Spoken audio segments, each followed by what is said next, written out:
The voiceover doctor presents Margaritas, Mojitos, and Microfones.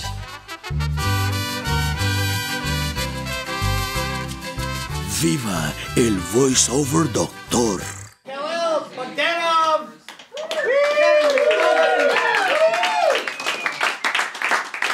I'm not going to say. I was going to insult all of you, but I'm not going to now. Because you know why? Because I looked around the room, and I have too much respect for you two.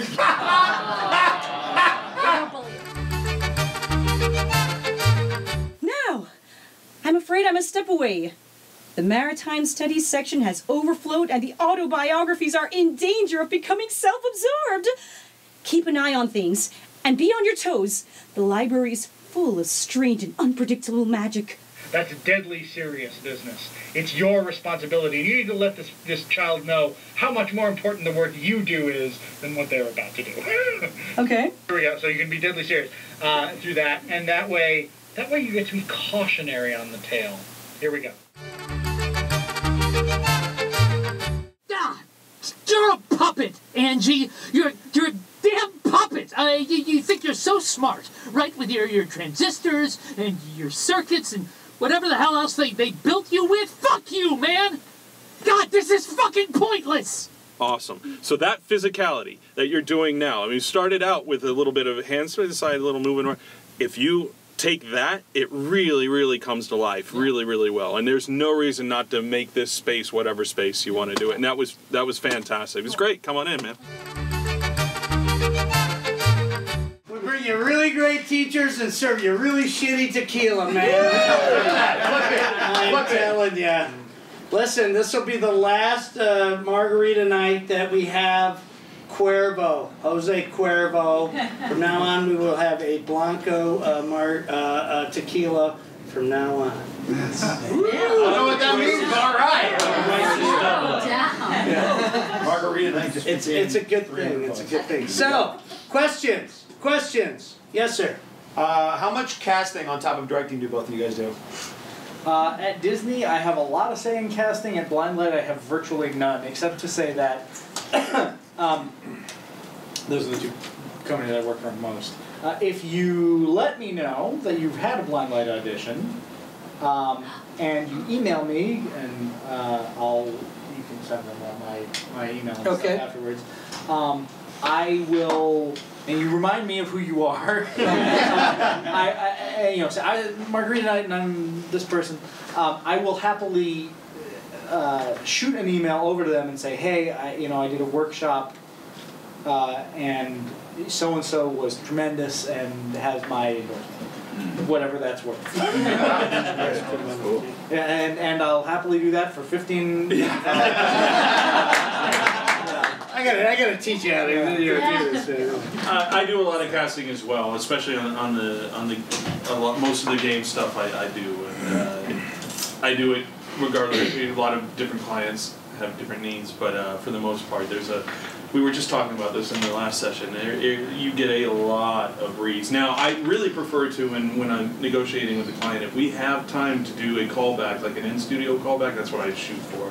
Obviously, it's way better to be face-to-face, even if we're talking like a 10-minute little in-out kind of thing. But yeah, absolutely, I do a lot of casting as well. You only get to do so much direction via a character sheet, which is why we talked about, like, when I hear stuff, I want stuff to pop more than anything else, and what's going to help pop is go ahead and make those choices to do something unique, or do something that you feel might be there in the character, maybe if it's not even directly said. Now, I want to do something totally off the wall, except for you might set it up and do one read-through that's exactly like the character sheet, and then just in there say, and I was thinking I'd like to try it like this too. I can't always listen to it all the way through. I mean, like we were talking about, if I got 500 files to go through and it's a minute to 2 minutes, you're talking about a lot of hours that, I can't go through absolutely everything on the initial run-through. But what I do is that I'll listen to at least a few lines, whatever I can get into, and try to at least get, if I'm getting some tonality that I was supposed to be there, then that's great. Then I'll start listening for the acting or the choices and that kind of stuff. And I certainly know that it's like, when you get the character sheets even, you might have a wildly different interpretation than what we're ending up going to do. And I do try to, when I present it to the client, because what you do is you give options to the client. You don't actually say, this is who you're going to book. You're going to say, here are my top 6 for this character out of whatever we have. And a lot of times they're expecting, you just have to constantly educate the client, they're expecting like, oh, I could put this in my game now and see if that's going to work. And it's like, no.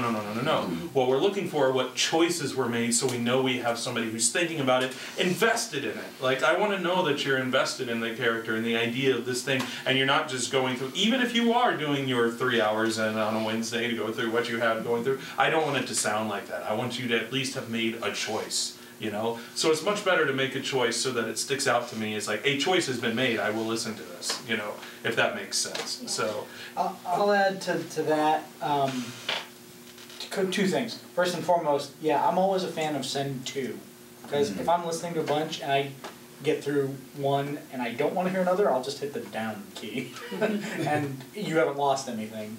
And if I heard something I liked in the first one, and then you have some like crazy great big choice for a second one. Don't send 2 if they're going to be identical. That sucks. Right, yeah. That sucks. Don't do that. But if you've got 2 really different strong ideas, send both of them. Lead with the best one and have another one as backup. If it's a scene, do it one and then the other. If it's a sheet of barks that they're having you audition with, do them one after the other. I don't mind that either. I don't know if you should be in here. I don't know if you should be in it. Give me 2, and I'll say, oh shit, range. Yep. Exactly. Range, amazing. And the other, hang on one second. The other thing I will say is, just so you know process, for Bethesda game what happens is, you send in your audition that you either went in and recorded with your agent, or you did in your home booth, or whatever, and Blind Light will cull those down to, again, like a 6 to 10 that they think are really strong, and they'll send them to Bethesda. And what they'll do is they'll print the character's photo out, and they'll put it on the wall, and they'll all get together, and they'll play these again and again and again, looking at the face, and try and find one that matches. So know that, yeah, there are a lot of cases where you're not going to get a call back, you're not going to get called in, you have to, whatever you think you're going to do, has to be in that initial audition, which is why even though you're getting it at 5 and it has to be in by the next morning and you've been working all day, you're tired and it sucks and all you want to do is like go home and like heat up the thing from T-Joe's and go to bed, you've got to treat it as if it's minute 1 at 9 a.m. in the morning on a session, because that thing is going to have a lot of impact. When you guys are going through auditions, I know we talked about this a little bit in your session just now. Do you like when people leave in pre-life and little beats and pauses? Absolutely. Love it. I'm cool with that. I'm totally cool with that. The thing that I don't like left in is a take you didn't mean to actually have there, where if you stop and start and you actually express something like, fuck, I didn't mean to do that. Like, don't do that. Actually, that actually informs so much, like just a little bit of the attention that you do into your audition. If it's more of what you don't hear, then that's cool. We're not going to get bothered by it, right? But if it sounds like it was just like, you're in the car and you're just doing your thing and you did 3 takes and the very, fuck, I did anyway, and then I hear all that, I'm out. Even, it's like, I really want to know. It's so, we're in such an awkward position where, well, I mean, it's, everybody gets in this position, but it's like, we have to represent to the people paying the money that it's like, I am signing off on this, and I don't have much to go on. Now, a lot of times I know a lot of the people doing it, so that goes a long way. But, it's like, I also need to be able to send this same thing to the client, and like he's saying, and that sort of Bethesda review style, you think they're even going to give 2 seconds to that? I don't want it. So editing out stuff to where it's what you want to hear is great. Now, pre-life and all those sort of things that give something to the character, that's wonderful. Give all that. I'm totally cool with that. Video games are increasingly one of the most naturalistic forms of VO. There are still places where it's very heightened. Purely fantasy games, you'll see a lot of heightened stuff. But largely, they're looking for naturalism. So I absolutely say, go to the max on that stuff for your audition, because they can always pull you back. Mm-hmm. I think we were talking about, should I leave an edit point with my pre-life? If you can, great. Then I'll go, oh, he knows how to go. Wait a beat and start the line. That's awesome, but don't do that ahead of having an amazing performance. Right. Because what I'm listening for when I'm listening to auditions is just an amazing performance. Because I want the one that sticks out after I've heard 40. You guys both seem to approach your directing from a strong performance standpoint, and I wonder if you can talk just a little bit about melding that with the technical side of video games, because sometimes it's not as cohesive as it can be. Well, from my perspective, it's like a part of the position, what I'm doing is trying to interpret I need to be able to interpret what the client wants, but also an understanding of how it actually gets implemented. We were talking about this just a little bit, like understanding how those things are going to play out. What style of dialogue is it? Is it going to be some of this ambient dialogue that's non-linear, that's all sort of piecemeal or whatever? So I think from the actor perspective, when you're communicating with the actor, you always want to sort of be in a performance sort of based thing. But I am partially technical. The people who've worked with me, I do a lot of saying things like, I do a lot of hand shaping and stuff, like, sort of musicality or sort of, it's sort of this, I'll talk about some elements, of actual pitch or rhythm or thing. I'm a musician, tend to communicate in a lot of musical terms too, which tends to be a little more technical, but without boxing in like, okay, I'm supposed to talk like, what did you say? But Unless that's the character. Unless that's the character, right, exactly. But I think leaning on performance but on our side of the glass, understanding how it's going to go in and what the sort of technical requirements are. Like if we're reading 10 lines that are the same thing, you just shot 3 zombies, okay? And here are 10 versions of you. But I still want to hear a dynamic range within that, because the whole point of having variation is that it's variation, Yeah, I do. We were just talking about efforts. Efforts do. I don't think we get to talk about it in the first group. You have to do efforts. You have to do like 7 light attacks. How do I make those different? Run the alphabet. Yeah. Ba, da, ga, fa, ha, ja. Same thing, different consonant. And you can do that literally for all. You can do that with deaths. You can do that with strong attacks, pain, any of those. A little variation. It's the same technical thing with a little variation. So don't really stab yourself. Don't really. Not that method. If you want the part. There are, in terms of the tech stuff, there's like 4 scenarios that I think it's likely that you will run into where the technical requirements of the game rear their head. One of them is when there absolutely must be something informational conveyed. Right? So we want to be super naturalistic and in the scene, but if they don't know that the key's in the fucking drawer, they'll be stuck in this room. And they're every so often, very rarely, even in a game like Fallout where we try to be totally natural the whole time, you'll have to just slap a little billboard on the key. Right? That happens. That thing where we talk about soft question mark, that's a great way to do that. Rather than, the key's in the drawer. You go, the key is in the drawer. Right? Baby question mark. So that's one scenario, is where it has an informational function. That's doubly tough with that stuff like Mater, where you can't acknowledge the fact that it's a game at all. You have to be totally in the world as the cartoon, and yet still be instructional. So just try and sift that stuff ahead of time when you're looking at it, and don't make them tell you, because sometimes if you don't have a director as sensitive as we are, they'll be really focused on the technical stuff, and they'll push you way too far into that. So you want to try and anticipate that if you can. That's scenario 1. Scenario 2 is there's some particular aspect to the animation or the visual that ties to the file that will confine how you're doing it somewhat. We know this death is really long, make it longer. We know this one is really short, make it shorter. I know you want to run, but the cycle is actually only 2 long. There'll be stuff like that where you'll get pushed around by something that already exists, and you'll have to fit the time. The craziest version of that is if you are doing you're doing English translations of animations that exist for Japanese language games. and you'll be like, was that 12 microseconds or 13?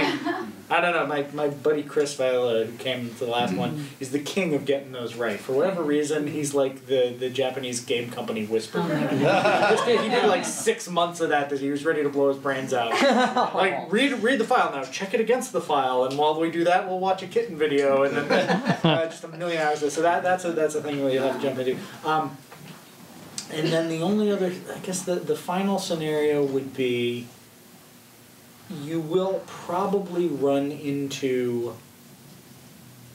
this is only sort of a technical constraint, but you will probably run into either artless dialogue or artless direction that you are not getting support in fixing. And you'll want to be able to recognize the kind of thing that it is quickly, so that you can start running through your toolkit about how to improve it.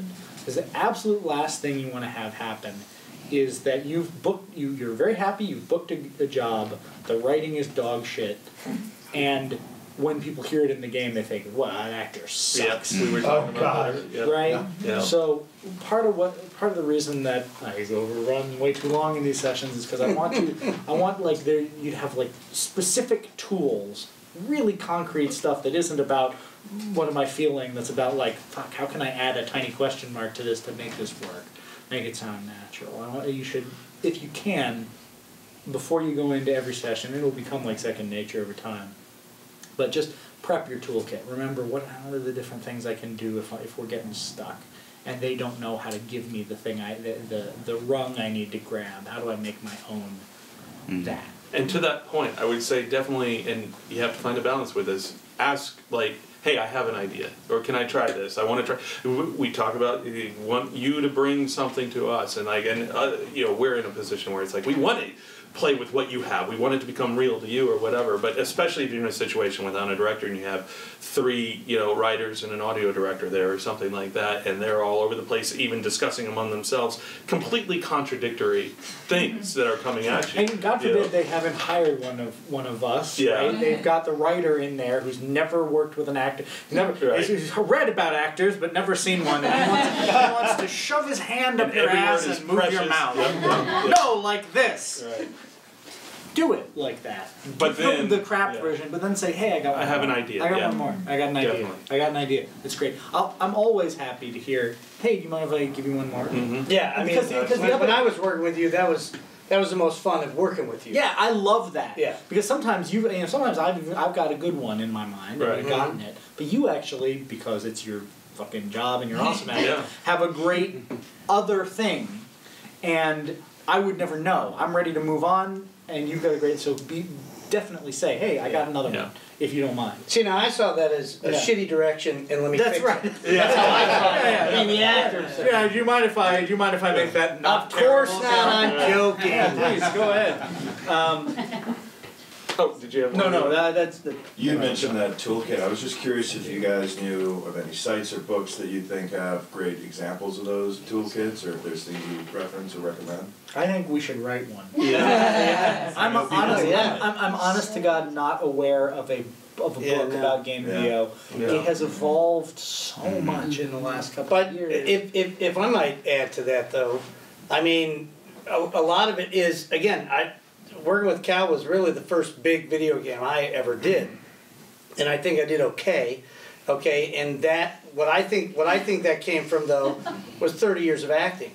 You know what I mean? I mean, what I feel is everything I did as a young actor and a middle-aged actor, and then the old guy that I am now, like it was there getting me prepared for that session, because again, I've said it before. I didn't know the game. I didn't know what character I was doing. In fact, I didn't even audition for the character. And he goes, here, you did this on this other audition. Now can you soften that? I'm like, yeah. And then he's like, yeah, get in the fucking That's the booth. other thing. We were talking about auditions before. That's another thing a lot of these companies will do. Bethesda does all the time. You auditioned for a different character 3 years ago for a game. You didn't get that role because they found somebody they liked better for that, but they were like, that was a great read. I'm going to throw it in the autocast folder. Yeah, right? They do that all the time. And then later they're like, fuck, we need somebody short notice. who's in the folder for can do a great middle-aged mom voice. Yeah. And they'll pull all of those out. Definitely. And you'll just get cast. That resume on file. And that's what happened. That's what happened to me because I go, I don't remember what I did for this. Can you remind me? He's like, actually, you didn't audition for this. I'm like, how did I get it? He goes, well, we know your work. I'm like, how do you know my work? I haven't fucking done it. And he goes, oh, you did this audition, and he played it for me, and I'm like, oh, okay, yeah. And then he goes, can you soften that? I go, yeah. And then, like I said, he's like, all right, let's get in the booth, let's go. And I was like, fuck yeah, this is so much fun, man. It was so much fun. The corollary of, hey, if you don't mind, I've got one more, is asking a question, right? Hey, I'm a little lost here. Can you tell me about blah, blah, blah? I mean, it's possible to go too far on that. Yeah. If it's like, take the hill, and you're like, what's my motivation here? Like, your motivation is to get to the top of the mountain. Take the fucking hill. Take the fucking hill. It's right there. We don't need to do this right. Like, no, mostly we'll be overjoyed that you care, right? And we'll be able to give you more content. Sometimes we've been at it all day, and it's it's the 6th actor of the day doing this stuff, and we need you to say, hey, what's my attitude towards this piece of pie I'm talking about? And we'll be like, oh yeah, that context matters. Yeah. I think at one point you said something to me, and I was like, no, I like this guy. Don't I like this guy? And you're like, oh yeah, no, you like that guy. Because there's so many 140,000 lines of unique dialogue. Track it with us. Yeah. It'll inform your work for sure. That's so much fun. Can I ask to that point, because obviously you also you don't get the script in advance either. So how long are you guys living with it as directors before you come in? Like, how well do you know the characters versus us walking in going, hey, what the fuck am I doing? It can be all over the place, but I mean, part of our job is to be I try to get inserted as early as possible. I do even some level of dialogue production where I'll do like script work with the script writers if I have the ability. A lot of clients that I work with, I've worked with over time, so it's easier to do that, but that's not always going to be the case, even with a client that you work with over time, because if you're working on like a Microsoft project, that could be 3 different studios that are informing that, one of them in England, another one in Russia, and another one in Seattle, or whatever, that all have different writer people, kind of stuff might be coming in the day of. So really... They could be rewriting in the control room. Yeah, it really... So we aren't necessarily living with the scripts much longer than you are. Okay. But that's why you talk about like asking questions or giving things. It really is a collaborative thing, and your role is to be the actor, but is to bring that element to it so that we can all realize this together. We can all, it's sort of, now obviously we'll be working with all the characters and stuff, so we have that information to bring into it, and whatever level of investment or involvement we had beforehand. But it's really important to make it a collaboration. Don't want to be dictated to. You don't want to be dictated to. You don't want reads and all that kind of thing. But then don't make it a situation where it feels like we have to do that either. Act, offer, be out there, ask those questions or whatever. Yeah, I would only add to that. I would say yes. We, in the best scenarios, we get the script a week ahead of time and we get to study it. I always will study and make notes if I can, if I have the opportunity. The only thing that I would add to what you said is occasionally the reason you don't get the script ahead of time is because they just assume voice actors don't give a shit ahead of time. There are enough people who work every day where they're like, I don't have time to read script. Are you kidding me? This is my 3rd Call of Duty. I know how to do this stuff. Let's go. Right? And so they get, they don't need it. They just walk in and do it. It doesn't hurt particularly if it's a role you're coming back for again and again, to ask. They might say, no, you have an NDA and it's under lock and key and fuck off. But they might say, yeah, sure, we'll send it to you the night before, the day before, if you want to do prep. They might be surprised and pleased that you did that. So it never hurts to ask. Always worth it, yeah. Well, I was going to say something too. I mean, we keep talking about the realism or the naturalism and all that kind of stuff. Something about games, though, is that, it's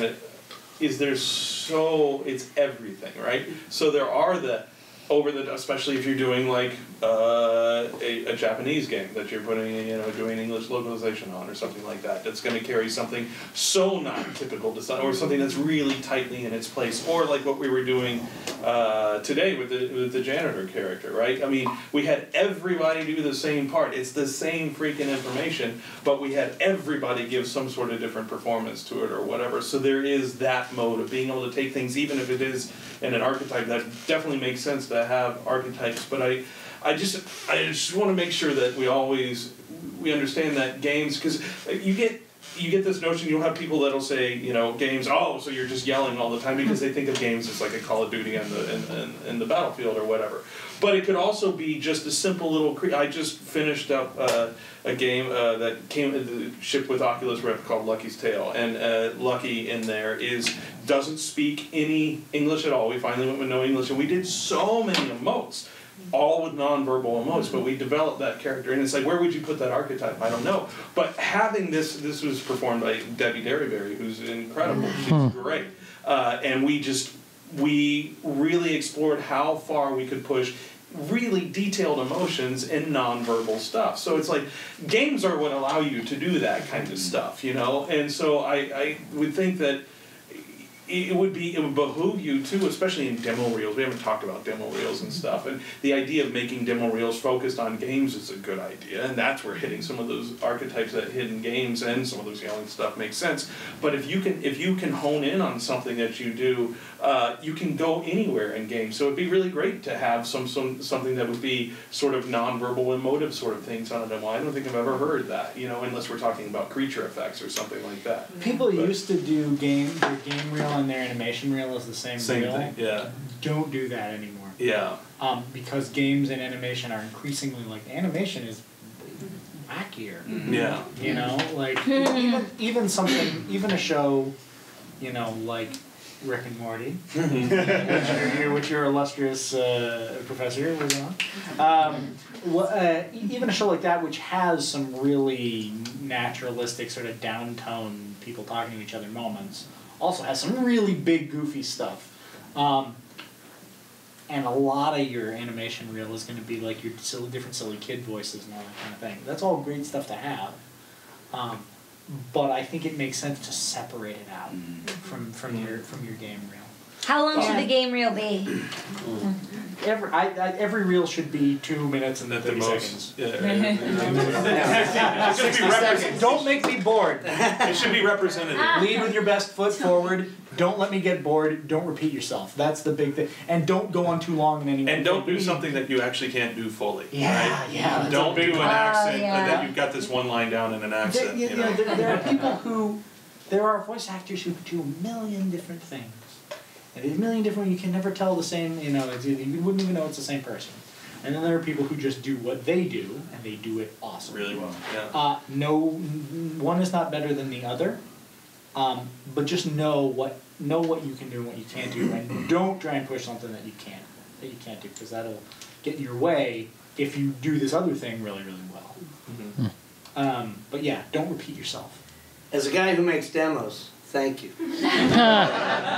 Yes. It's a really quick question. Slating, in character, out of character, or not at all in an audition? That's interesting. Out of character for me too. Yeah. Label your files well, because you don't know if the first day on the desk assistant at the agency is gonna.